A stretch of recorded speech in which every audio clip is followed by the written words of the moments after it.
Hi, this is Tracy from Technology Support Services. This video will show you how to import question banks from another course and then create a quiz from the question banks that you imported.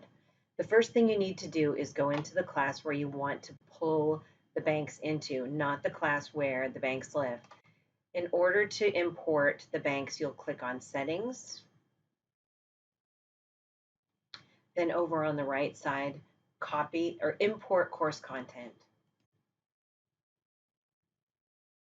In the content type, select Copy a Canvas course.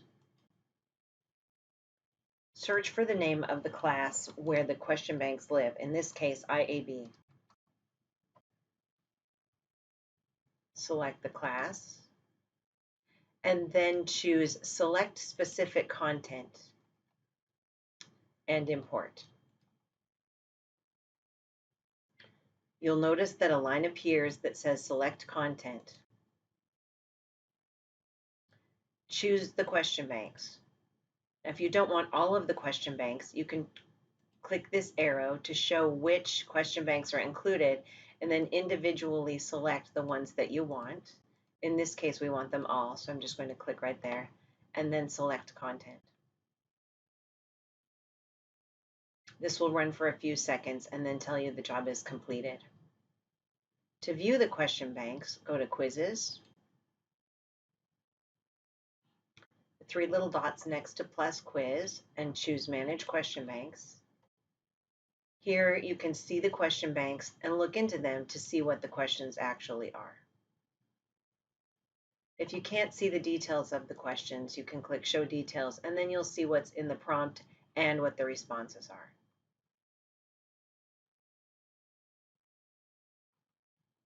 To create a quiz from these questions, go back to the Quizzes menu item, create a new quiz, go to the Questions section, and find Questions. You will see the question banks from this class and any other class you have. I would like the Algebra Target 1. I can select all of the questions, or I can click through and choose just the ones that I want. Or choose Select All at the top to choose all of the questions from that bank. Then you go to the bottom and add your questions. This pulled all of the questions from that bank into the quiz. Once you get to the quiz, if you decide you didn't really want one of those questions to be there, you can just click the X to get rid of it. This does not remove it from the bank, it only removes it from your quiz. If you want to randomly choose some questions from a particular bank, you say New Question Group and give it a name, such as Target 2, and say choose 5 questions and make them worth 1 point each. Each student will get 5 different questions from the bank that you choose. So I'm going to choose Target 2 and create my group. And then when students take the test, each one will get 5 different questions from that bank in a different order. The next thing you need to look at is the details of this quiz. So you would give the quiz a name and any directions as necessary. Next, you decide if it's graded or not, which grading category you'll have it go into. Will you sync to Skyward? This you can decide later. Will you shuffle the answers? Now for this quiz, all of the answers are A, B, C, D, so you would not want to shuffle the answers. Do you have a time limit? Will you allow multiple attempts? And if you will allow multiple attempts, how would you like the score to be kept, highest, latest, or average?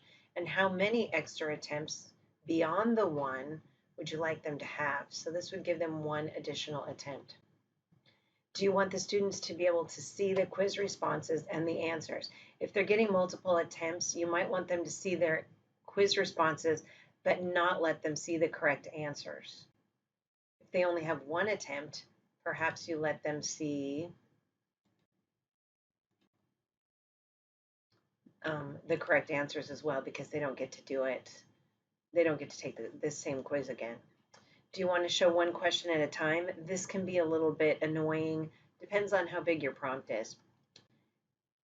I recommend that you give the quiz an access code,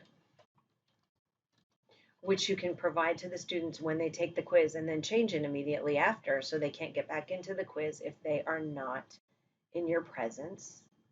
And then, just like assignments, you can assign this to one class at a time on different days, just depending on when you want them to actually be able to see the quiz and take it. Then save and publish your quiz. In preview, you'll notice when we get there that if we go down to where the second bank was, and we were going to pay attention to this time my question 16 is one thing, but if I previewed it again, my question 16 would be another thing because of the randomization of that 5 questions out of that bank. So this is how you import question banks and use the question banks to create quizzes for your students. Please don't hesitate to ask me if you have questions.